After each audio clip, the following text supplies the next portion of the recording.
Big TV భక్తి సమాచారం WhatsApp ఛానల్లో జాయిన్ అవ్వండి. అన్ని విశేషాలు ఎప్పటికప్పుడు తెలుసుకోండి. ఓం మహాగణాధిపతయే నమః. ఓం గురుభ్యో నమః. ఓం శ్రీమాత్రే నమః. పరమేశ్వర స్వరూపమైనటువంటి జ్యోతిష, వాస్తు మరియు ఇతర అనేకమైనటువంటి శాస్త్రములను మనకు అందించినటువంటి మహర్షులకి నమస్కారం. హయగ్రీవ హయగ్రీవ హయగ్రీవేతి యో వదేత్ తస్య నిస్సరతే వాణి జహ్నుగన్యా ప్రవాహవత్. అరుణాం కరుణాతరంగితాక్షీం ధృతపాశాంకుశపుష్పబాణచాపాం అనిమాదిభిరావృతాం మయూకైః అహమిత్యేవ విభావయే భవానీం. శ్రీమాత్రే నమః. ప్రేక్షకులకి ఆ లలితాంబిక అమ్మవారి యొక్క అనుగ్రహం పరిపూర్ణంగా కలగాలని స్ఫూర్తి కోరుకుంటూ మనం ఈరోజు చెప్పుకోబోయే టాపిక్ ఏమిటి అంటే, చాలామంది ధనుర్మాసం గురించి అడుగుతున్నారు. ధనుర్మాసంలో విష్ణువు యొక్క ఆరాధన ఎందుకు చేయాలి, ధనుర్మాసానికి ఎందుకంత విశిష్టత ఉంది అనేటువంటి చాలామంది మెయిల్స్లో కానీ చాలామంది పర్సనల్గా అడగడం జరిగింది. అయితే ఇక్కడ అసలు దీన్ని ధనుర్మాసం అని ఎందుకు అంటాము అంటే, ధనస్సు రాశిలోకి రవి యొక్క సంచారం జరిగేటప్పుడు ధనుర్మాసము.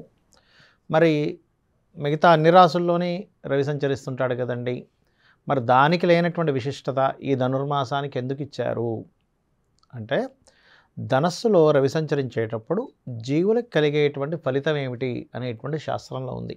మనం చూడండి, ఏదైనా ఒక ఇబ్బంది మనకు తొలగాలంటే ఏం చేస్తాం?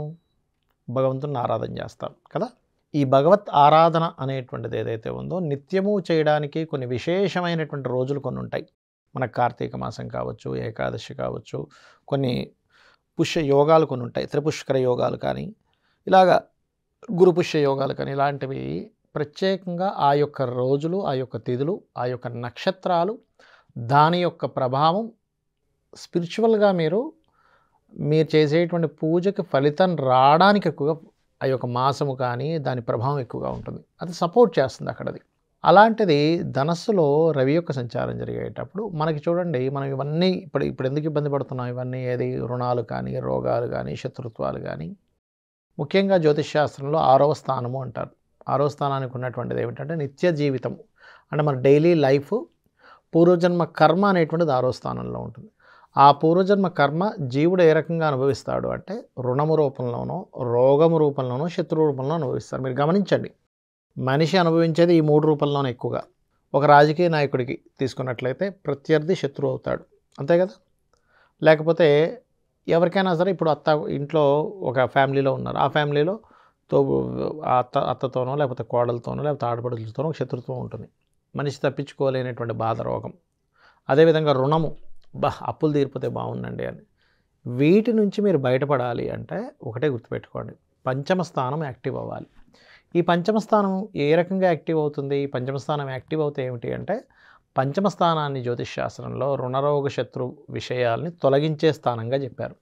దాన్నే మంత్రస్థానంగా చెప్పారు. అందుకే మనం ఏదైనా అనుష్ఠానం తీసుకొని మంత్రం కనుక చేసినట్లయితే మీరు దాని నుంచి బయటపడతారు. అందుకే చూడండి, చాలామంది పెద్ద పెద్ద వాళ్ళు ఏమంటారంటే, పెద్ద గురువులు కావచ్చు, అనుష్ఠాన పరులు కావచ్చు, ఆదిశంకరాచార్యుల వారి దగ్గర నుంచి ఎవరిని తీసుకున్నా సరే, నాకు ఈ ప్రాబ్లం ఉందండి అంటే, మీరు గాయత్రి చేయండి, అన్నీ క్లియర్ అవుతాయి అంటూ ఉంటారు.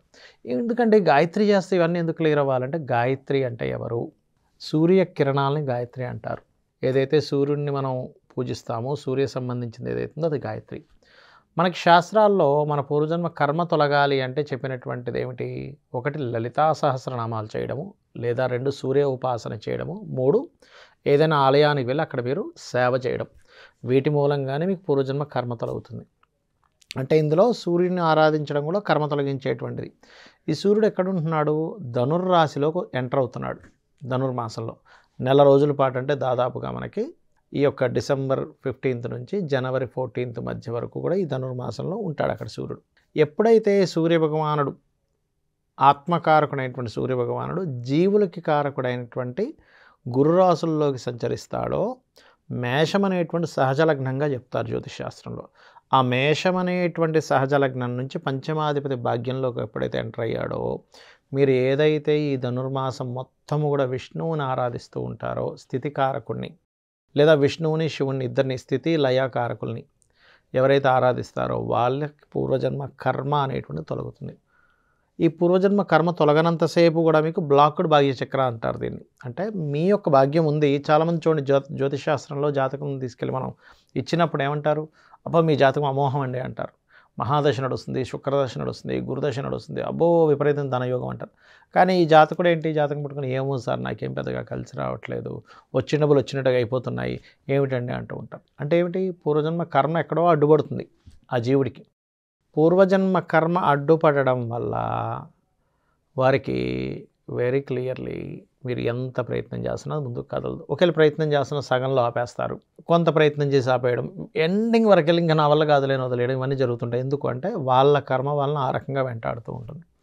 అలాంటి వాటిని అన్నిటికీ కూడా ధనుర్మాసంలో చేసేటువంటి పూజలు బ్రహ్మాండంగా కలిసి వస్తాయి. మరి ఈ ధనుర్మాసంలో ఏమేం చేయాలి, కేవలం విష్ణు ఆరాధన ఒకటే చేసుకోవాలి, మిగతావి చేసుకోకూడదు అంటే సర్వదేవత ఆరాధన మీరు చేయొచ్చు. కాకపోతే ఒకటే గుర్తుపెట్టుకోండి, ఒకే పరమాత్మ ఇన్ని రూపాల్లో ఉన్నాడు. అమ్మవారి రూపంలో, అయ్యవారి రూపంలో, శివుడి రూపంలో, బ్రహ్మ రూపంలో, విష్ణు రూపంలో, ఒక స్కందుడి రూపంలో, గణపతి రూపంలో, అన్ని రూపాల్లో ఉన్నది ఒకే పరమాత్మ. ఇక్కడ కన్ఫ్యూజ్ అవ్వడానికి లేదు. చాలామంది ఇక్కడ కన్ఫ్యూజ్ అవుతుంటారు, ఏమండి నేను శివారాధకుడిని, మరి మీరు ధనుర్మాసంలో వచ్చి మీరు విష్ణువుని ఆరాధించమని చెప్తున్నారు, మరి విష్ణువుని ఆరాధించాలి అంటే ఈ ధనుర్మాసంలో నాకేమైనా శివుడు ఏమైనా శపిస్తాడేమో అని చెప్పి భయం వేస్తుంది, లేకపోతే గణపతి శపిస్తాడేమో అని భయం వేస్తుంది అంటుంటారు. అలా ఎప్పుడూ ఉండదు, గుర్తుపెట్టుకోండి. ఒకటే, ఏ మాసమైనా కానీ, ఏ దేవత అయినా కానీ, ఏదైనా కానీ అన్నిటికీ మూలం ఒకటే. ఆ మూలం నుంచే రకరకాలన్నీ పుట్టుకుంటూ వచ్చాయి. మీరు ఇప్పుడు చిన్న ఎగ్జాంపుల్ చెప్తాను చూడండి. తల్లి ఉంది, ఆ తల్లి ఒకసారి ఇంట్లో వంట వండుతూ ఉంటుంది, అన్నపూర్ణ అనుకున్న ఆ రూపాన్ని. అదే తల్లి కొన్నిసార్లు కోపం వస్తే ఎవరి మీద కోప్పడుతుంది, అప్పుడు దుర్గా అనుకోండి కాసేపు. అదే అమ్మవారు ఒక్కొక్కసారి ఆ పిల్లవాడికి ఏదో జ్వరం వస్తే సపర్యలు చేస్తూ ఉంటుంది, అప్పుడు మరొక దేవతగా అనుకోండి. అంటే ఏమిటి, ఒకే తల్లి ఇన్ని రూపాలుగా ఎలా ఉంది, అలాగే ఒకే పరమాత్మ ఇన్ని రూపాల్లో ఉన్నాడు. ఈ ధనుర్మాసం వస్తే ఈ పూజ చేయడం వల్ల నేను అసలు దేవుని వదిలేస్తున్నానేమో, అంటే నేను శివుడిని వదిలేసి మళ్ళీ విష్ణువుని పట్టుకున్నానేమో, విష్ణువుని వదిలేసి శివుడిని పట్టుకున్నానేమో అనేటువంటి కన్ఫ్యూజన్స్ వదిలేసేయండి. ఉదయం పొద్దునే ధనుర్మాసంలో ఎలా అయితే మనం కార్తీక మాసంలో నిద్రలేస్తామో, ధనుర్మాసంలో ముఖ్యంగా అమ్మవారి ఆరాధన, అయ్యవారి ఆరాధన, ఇద్దరి ఆరాధన చేసుకోవచ్చు. నిద్రలేచి చక్కగా కొంతమంది దేవతా కళ్యాణాలు కూడా ఎక్కువగా చేస్తారు ధనుర్మాసంలో. ఎందుకు చేస్తారు అంటే, ఎప్పుడైనా సరే సూర్యభగవానుడు కనుక ధనుస్సు రాశిలో సంచరించేటప్పుడు మీకు దగ్గరలో ఆలయాల్లో ఏదైనా కళ్యాణాలు జరుగుతుంటే అక్కడికి వెళ్ళి మీరు కనుక పార్టిసిపేట్ కనుక చేసినట్లయితే మీ యొక్క జన్మజాతకంలో వివాహం అవ్వటం లేదు. చాలామంది జాతచక్రం చూసి చెప్తూ ఉంటారు, ఏమంటే సప్తమ స్థానం పాడైపోయింది, సప్తమంలో కుజుడు ఉన్నాడు, లేకపోతే ఏదో పాపగ్రహం ఉంది, లేకపోతే శుక్రుడు పాడైపోయాడు, అందుకే మీకు వివాహం అవ్వట్లేదు అంటూ ఉంటారు. ఇవన్నీ ఎందుకు వస్తున్నాయి, మనకి పూర్వజన్మల్లో మనం చేసినటువంటి కర్మ వల్ల వస్తుంది. ఆ కర్మని ఏ రకంగా మనం పోగొట్టుకోవాలి, పూర్వజన్మల్లో నేను ఏదో పాపం చేశాను, దాని మూలంగా నేను ఇప్పుడు ఇది అనుభవిస్తున్నాను కాబట్టి స్వామి ఇంకోసారి తప్పు చేయను, లేదా అమ్మవారి పాదాలు పట్టుకొని మీరు కనుక ఈ ధనుర్మాసం మొత్తము కనుక మీరు ఉదయం నిద్రలేచి మీకు ఇష్టదైవాన్నైనా చేసుకోవచ్చు, లేదా విష్ణు ఆరాధన అండ్ అమ్మవారి ఆరాధన ఉదయము సాయంత్రం. ఆరాధన అంటే చాలామంది కన్ఫ్యూజన్, అంటే ఏం చేయాలో ఏమో అనుకుంటారు, ఏమీ అక్కర్లేదు, పంచోపచారాలు కూడా చేసుకోవచ్చు. చక్కగా పంచోపచారం అంటే ఏమిటి, మీరు దీపం వెలిగిస్తారు, గంధం తీసి గంధం సమర్పయామి, ఒక పుష్పం సమర్పయామి, దీపం చూపిస్తారు, అగరబత్తులు చూపిస్తారు, ఒక నైవేద్యం పెడతారు. సింపుల్గా కూడా చేసుకోవచ్చు. కాకపోతే ఇక్కడ మనం 64 ఉపచారాలతో చేస్తున్నామా, షోడశోపచారాలతో చేస్తున్నామా, పంచోపచారాలు చేస్తున్నామా, లేకపోతే ఇల్లు మొత్తం అలంకరించి చేస్తున్నామా అనేటువంటిది కాదు, గుర్తుపెట్టుకోండి.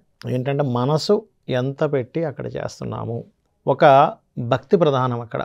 అంటే ఎలా అంటే, ఒక చిన్న పిల్లవాడిని ఒక తల్లి ఒక చాలా అంటే ఎక్కడ ఎక్స్పెక్టేషన్స్ లేకుండా తల్లి పిల్లడి మీద కేవలం ప్రేమ మాత్రమే చూపిస్తూ ఉంటుంది. అంటే నా పిల్లవాడికి బాగున్నాడా లేదా, వీడికి ఏమైనా దెబ్బలు తగులుతున్నాయా, లేకపోతే వీడు ఎందుకు తినట్లేదు, వీడికి మంచి అలంకరణ చేయాలి, మంచి షర్టు ప్యాంటు తొడగాలి, లేకపోతే మంచి ఆడపిల్ల అయితే మంచి గౌన్ తొడగాలి అని ఎంతో మురిసిపోతూ చేస్తూ ఉంటుంది. అన్నీ కూడా ఒక తల్లి పిల్లడి మీద కావచ్చు, పాప మీద కావచ్చు, బాబు మీద కావచ్చు. అలాగే ఒక భక్తుడు అమ్మవారి మీద, అమ్మవారిని ఒక పిల్లలాగా లేకపోతే ఒక ఈశ్వర స్వరూపాన్ని ఒక పిల్లవాళ్ళలాగా ఎప్పుడైతే మనం కేవలం ప్రేమను అందిస్తూ కేవలం భక్తితో కనుక చేయగలిగితే భగవంతుడి యొక్క అనుగ్రహం మీకు పరిపూర్ణంగా ఉంటుంది. అంతేగాని ఎక్స్పెక్టేషన్స్ ఎంతసేపు నేను ఈ గుడికి వెళ్ళాను, కొబ్బరికాయ కొట్టాను, నాకు ఏదో అయిపోవాలి, లేకపోతే నేను పలానా పూజ చేసి నాకు ఇంకా రిజల్ట్ రావట్లేదు అంటే అదేమైనా ఎగ్జామా, మీరు రాయంగానే వెంటనే రిజల్ట్ రావడానికి. ఒక్కొక్కసారి కొన్నిసార్లు ఏమవుతాయంటే మనకి ఆ సమయంలో ఏదో పెద్ద ఇబ్బంది రావాల్సింది ఉంటుంది. మీరు చేసినటువంటి పూజ ఆ ఇబ్బంది రాకుండా ఆపుతుంది. మీరు రోడ్డు దాటుతుంటే ఏదో గుద్దేయాల్సి వస్తుంది. మీరు చేసిన పూజా ఫలితం ఏమవుతుందంటే అదేమీ మీకు యాక్సిడెంట్ అవ్వకుండా రోడ్ ఈజీగా దాటేస్తారు. కానీ మీకు ఆ విషయం తెలీదు. పెద్ద విపత్తు రావాల్సినటువంటిది మీకు రాలేదు అనే విషయం మీకు తెలియదు, గుర్తుపెట్టుకోండి.